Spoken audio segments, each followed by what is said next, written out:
ہمارے دو دشمن ہیں جو ہمیں جادہ مستقیم سے ہٹانے کے لیے دن رات کوشاں ہیں، ایک نفس اور دوسرا شیطان۔ نفس اور شیطان دونوں دشمن ہمیں راہ حق سے ہٹانے کے لیے دن رات جد و جہد میں ہیں اور ہمارے خلاف مساعی جد و جہد اور محنت کر رہے ہیں۔ ان میں جو نفس ہے وہ بڑا دشمن ہے یا شیطان بڑا دشمن ہے؟ عمومی طور پہ تو یہ کہا جاتا ہے کہ شیطان نے ہمیں ورغلا دیا، لیکن شیطان جب خود ورغلایا گیا، شیطان جب شیطان بنا تو اس وقت کوئی دوسرا شیطان تو نہیں تھا جس نے شیطان کو ورغلایا، وہ نفس تھا جو شیطان کو بھی شیطان بنا۔ نفس نے اندر سے سر اٹھا کے کہا تھا نا، آنا خیر منہ، میں بہتر ہوں، اور باقاعدہ دلیل کھڑی کر لی اس کے نفس نے، خلقتنی من نار وخلقتہ من طین، مجھے تو نے آگ سے پیدا کیا ہے، اسے تو نے مٹی سے پیدا کیا۔ مٹی افضل نہیں ہوتی، مفضول ہوتی ہے، اور آگ اٹھتی ہے اوپر کو جاتی ہے، یہ افضل ہے، لہٰذا افضل مفضول کو سجدہ کیسے کرے؟ میں سجدہ نہیں کروں گا۔ باقاعدہ اس کے نفس نے ایک دلیل تراشی۔ اللہ اگر چاہتا اس کی دلیل کے بخی اور دھیڑ کے رکھ دیتا، لیکن اللہ تعالیٰ نے اس کی دلیل کا جواب دینے کی بجائے کہا جا میرے دربار سے نکل جا۔ اس نے کہا مالک مجھے مہلت دے دے، کہا جا قیامت تک تجھے مہلت۔ اللہ اکبر۔ تو اب شیطان کو شیطان بنانے والا نفس ہے جس نے اندر سے کھڑے ہو کے کہا انا خیر منہ، میں بہتر ہوں۔ اس میں نے شیطان کا بیڑا غرق کر، انانیت اسے کہتے ہیں، انا خیر منہ، اس سے انانیت ہے، میں بہتر ہوں۔ ایک بزرگ تھے، انہوں نے ساری زندگی اپنی زبان پہ لفظ میں نہیں آنے دیا۔ وہ فرماتے تھے یہ وہ لفظ ہے جس نے شیطان کا بیڑا غرق۔ تو وہ اس مفہوم کو ادا بھی کرنا چاہتے تو بالفاظ دیگر کر۔ کسی نے سنا کہ فلاں شخص ہے، اس کی زبان پہ کبھی میں کا لفظ نہیں آیا، تو اس نے کہا لو اس کی زبان پہ یہ لفظ کیوں نہیں آیا؟ میں جاتا ہوں اور ان کی زبان پہ یہ لفظ آئے ہی آئے۔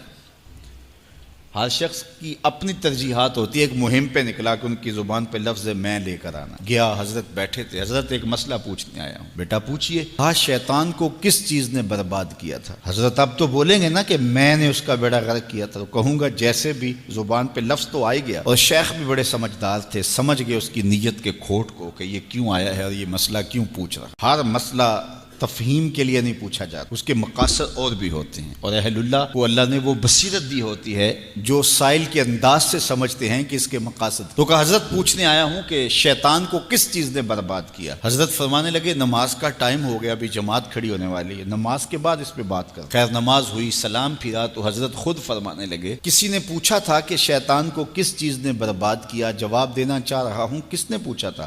جھٹ کھڑا ہو گیا میں نے۔ کہا بس اسی نے اس کا بیڑا غرق کر دیا۔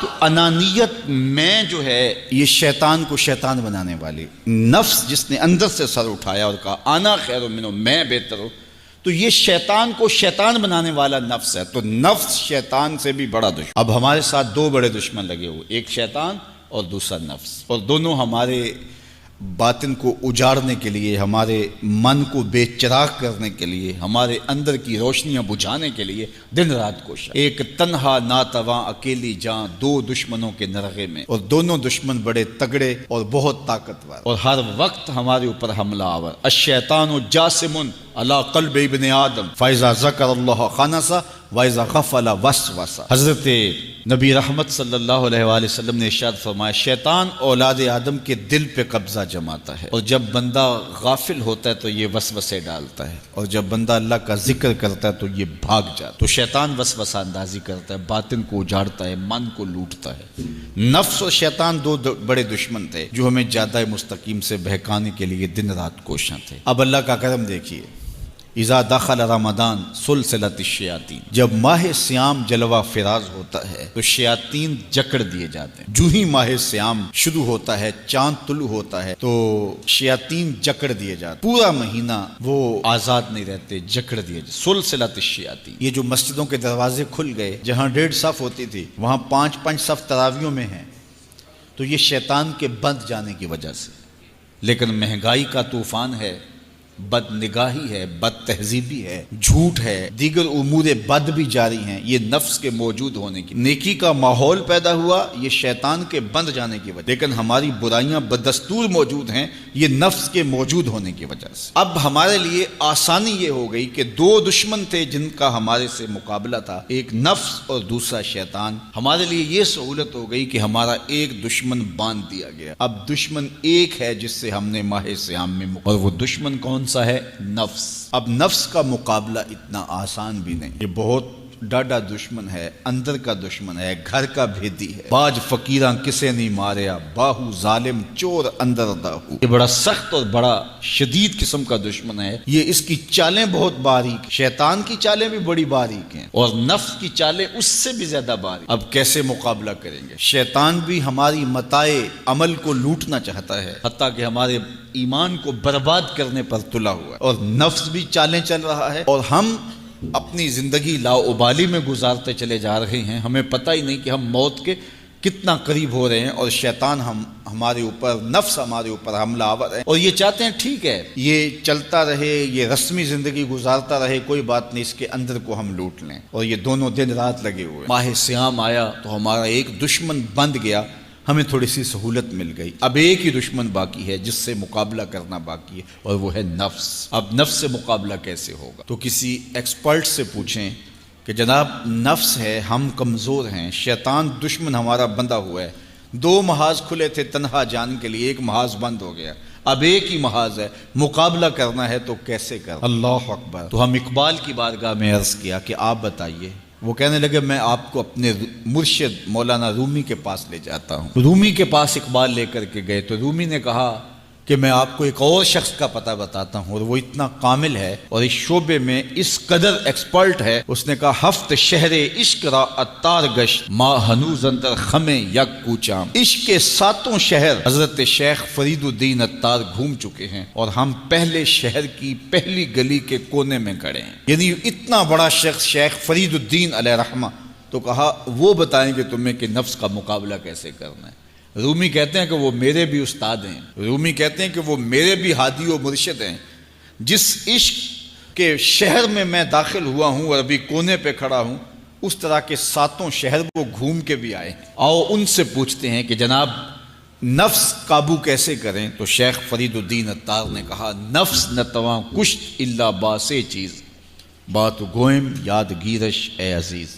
نفس نہیں مرتا، لیکن 3 اسلحے اگر آپ کے پاس ہوں تو یہ نفس ٹھہر بھی نہیں سکتا۔ غور سے سن لیجئے، روحوں میں اتار لیجئے، اور زندگی میں ہمارا مقصد ہے اس نفس کا مقابلہ کرنا۔ شیطان کا مقابلہ کرنا بھی ہمارا مقصد ہے، اور نفس کا مقابلہ کرنا بھی ہمارا مقصود زندگی ہے۔ ساری زندگی فریب میں ہم میں نہیں گزارنی، زندگی تیزی کے ساتھ گزر رہی ہے اور ہم آغوش موت میں اترنے والے ہیں۔ تو یہ ڈاڈے دشمن ہماری متاع عمل لوٹ رہے ہیں، ہمارے کیے ہوئے عمل کو عجب سے، تکبر سے، ریاکاری سے برباد کر دیتے ہیں۔ ہمیں پہلے عمل کی طرف جانے نہیں دیتے، پھر عمل کے اندر وسوسے ڈالتے ہیں، پھر عمل ہو جائے تو اس کو پھر برباد کرنے کی کوشش کرتے ہیں۔ کتنے ڈاڈے دشمن ہیں جن کے نرغے میں ہم پھنسے ہوئے ہیں۔ تو پھر ہمیں کوئی بندہ مل گیا ہے جو بتا رہا ہے کہ جناب اس کا مقابلہ ایسے کریں گے، تو پھر آج کی سن لیں ہم اور غور کر لیں اور اپنے اندر اتریں۔ تو شیخ فرید الدین اتار ہمیں بتا رہے ہیں، تو سنیے وہ کیا کہہ رہے ہیں۔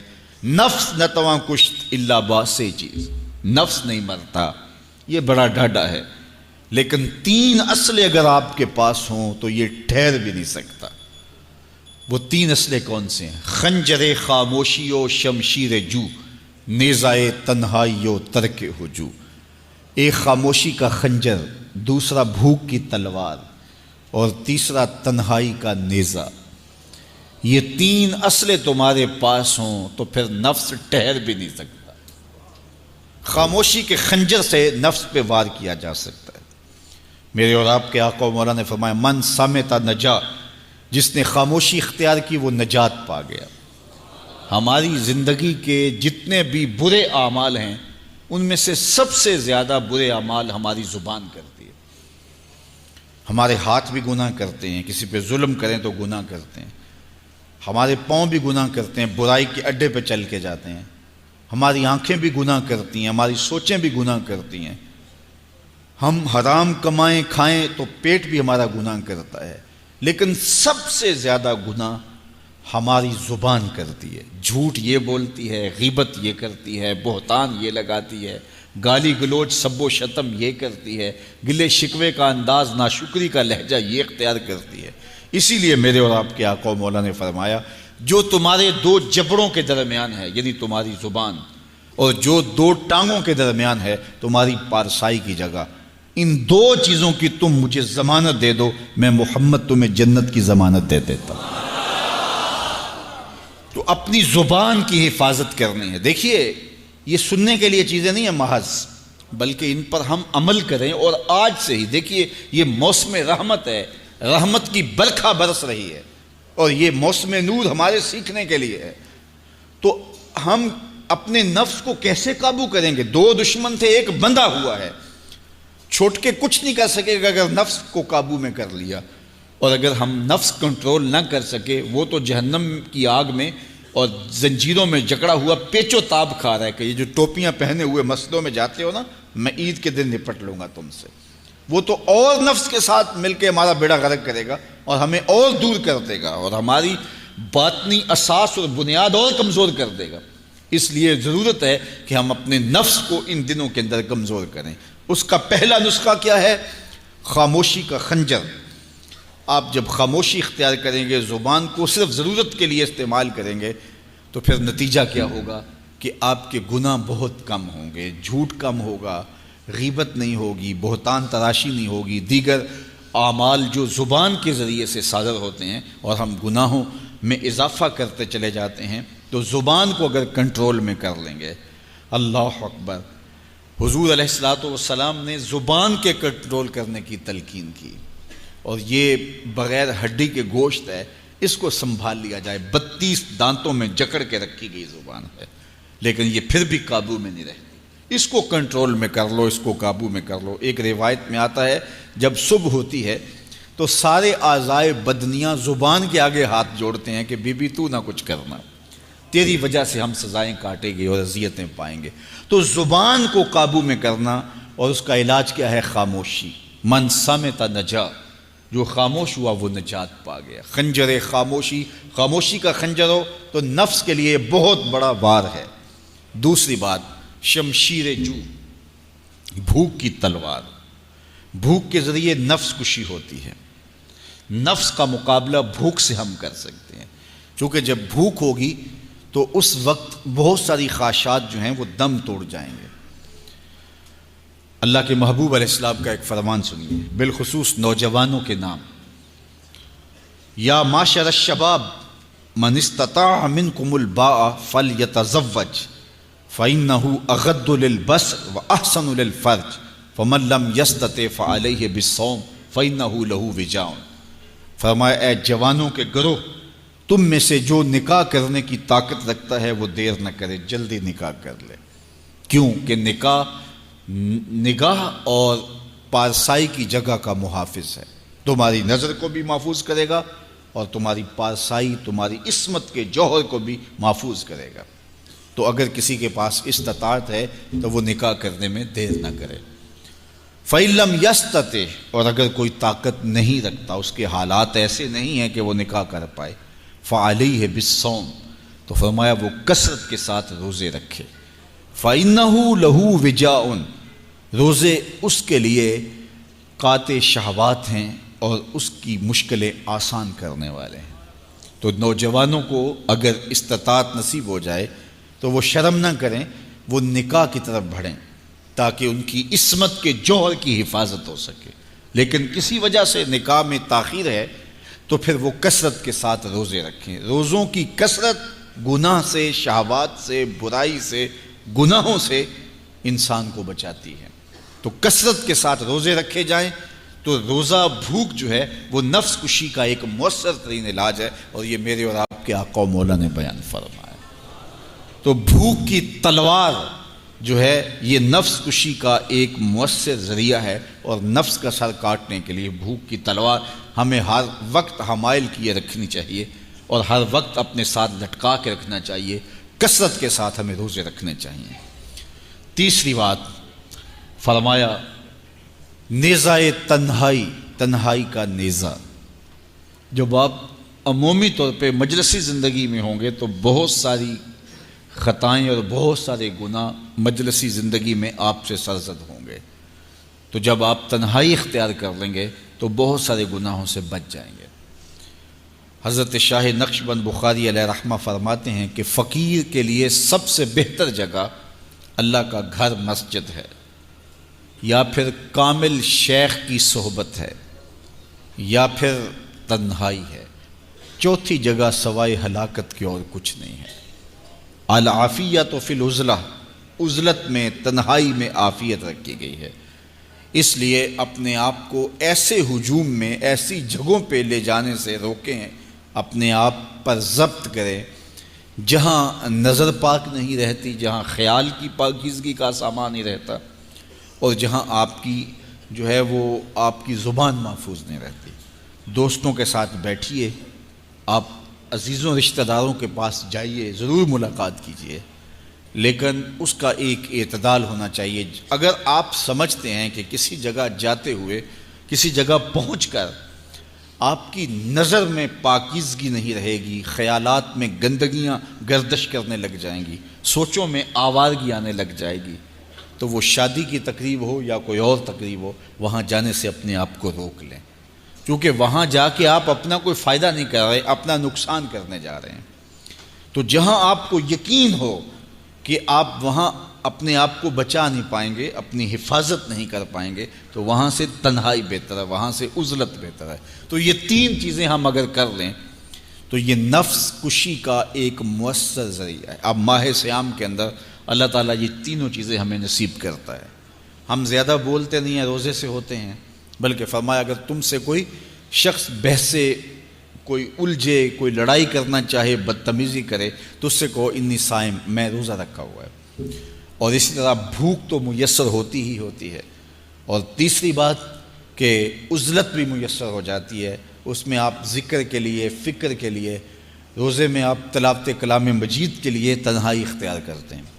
تو گویا روزہ ایک ایسی تربیتی ورکشاپ ہے کہ جس کے ذریعے سے آپ کے نفس کی تہذیب ہو جاتی ہے۔ جب نفس قابو میں آ گیا، نفس کنٹرول میں آ گیا، نفس کو آپ نے کمزور کر لیا، تو شیطان چھٹ کے بھی کچھ نہیں کر سکے گا، کیونکہ شیطان ہمارے اوپر حملہ کرتا ہے نفس کے ذریعے سے۔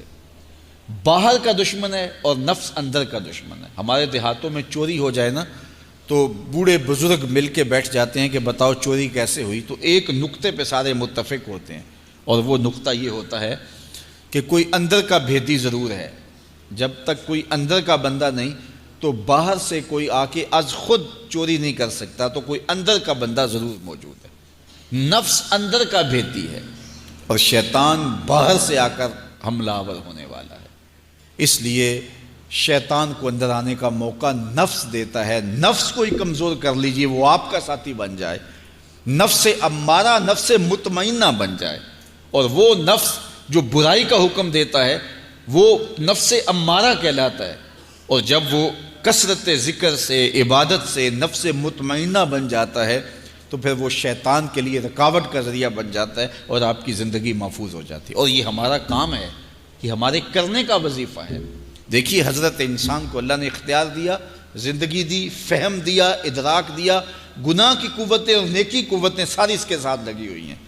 اس نے صرف ایک لا ابالی شخص کی طرح زندگی نہیں گزارنی کہ جو سامنے آ گیا کھا لیا اور جو زبان پہ آ گیا بول دی، ایسا نہیں ہے۔ یہ تو انسان ہے، اس کو تو اپنی زندگی کی راہیں خود متعین کرنی ہے کہ میری دنیا آخرت کے لیے نفع بخش کیا چیز ہے اور نقصان دہ کیا چیز ہے۔ انا ہدیناہ السبیل اما شاکرا و اما کفورا، کہ ہم نے اس کو دونوں راہیں دکھا دی، وہدیناہ النجدین، اس کو پتہ ہے یہ اچھائی ہے یہ برائی ہے، اس نے اس سے اجالنا ہے اپنے اندر کو اور اپنے باطن کو سنوارنا ہے۔ تو ماہ صیام ہمارے لیے موسم رحمت اور موسم نور ہے جو ہمارے اندر کی روشنی کا سبب اور ذریعہ ہے۔ تو آئیے یہ موسم اللہ نے ہمیں نصیب کیا، قرآن مجید کی کثرت سے تلاوت کریں، نفس کمزور ہوگا، تنہائی اختیار کریں، نفس کمزور ہوگا، اپنی زبان پہ قابو کر لیں، نفس کمزور ہوگا، بھوک تو ہم روزے کی وجہ سے کاٹتے ہی کاٹتے، نفس کمزور ہوگا۔ اب شیطان چھٹ کر بھی عید کے دن ہمارا کچھ بگاڑ نہیں سکے گا اگر ہم نے اپنے نفس پہ قابو پا لیا، اور اگر نفس پہ قابو نہ پا سکے تو شیطان تو پھر پیچ و تاب کھا رہا ہے، اور وہ ہمارے اوپر پھر اور زور و شور کے ساتھ حملہ ہوگا اور ہماری متاع عمل کو لوٹ لے گا۔ تو پھر کیا فائدہ ہوا کہ سارے مہینے کی محنت کی، عید کے دن، عید سے 4-5 دن بعد ہم نے لٹا دی، تو فائدہ کیا ہوا؟ اللہ نے اس عورت کی مثال بیان کی ہے قرآن میں جس کا توازن ذہنی ٹھیک نہیں تھا، اور وہ سارا دن سوت کاٹتی رہتی تھی اور شام کو اپنے ہاتھوں سے توڑ دیتی تھی۔ تو کہا کہیں ایسا نہ کرنا کہ تم بھی اس عورت کی طرح ہو جاؤ کہ اپنے ہاتھ سے کاتا ہوا سوت اپنے ہاتھوں سے ہی توڑ دو۔ پورا مہینہ بھوک کاٹی، پیاس کاٹی، تکلیفیں گوارا کی، اور شام کو جو ہے وہ اپنے ہاتھ سے ہی وہ سوت کاٹنے والی خاتون سوت توڑ دیتی ہے۔ تو کہیں ہم بھی ایسے نہ ہو جائیں کہ مہینے کی محنت ہر سال عید یا عید کے چند دن بعد برباد کر لیں، پھر اگلے سال مہینے کی محنت کریں، پھر عید کو برباد کر دیں، تو کیا فائدہ ہوا؟ تو ہم نے جو نعمت سمیٹی ہے، جو چیز دی ہے، جو چیز حاصل کیا، اس کو جذب کر لیں روح کے اندر، اس کو اپنے من کے اندر اتار لیں۔ اہل ایمان کو ایک دعا تلقین کی گئی ہے، وہ کیا دعا کرتے ہیں؟ ربنا لا تزغ قلوبنا بعد اذ ہدیتنا، اے اللہ ہدایت کے بعد ہمارے دل کو پھر دوبارہ ٹیڑھا نہ کر دینا۔ اگر ہدایت دی ہے تو وہ نصیب ہی رہے، وہ من میں جذب ہو جائے، وہ روح میں اتر جائے۔ تو میں اور آپ اپنی زندگی کو اللہ اور اس کے رسول کے نام پہ لگایا ہے، تو پھر اپنی ساری زندگی کو اللہ اور اس کے رسول کے نام پہ لگا دیں۔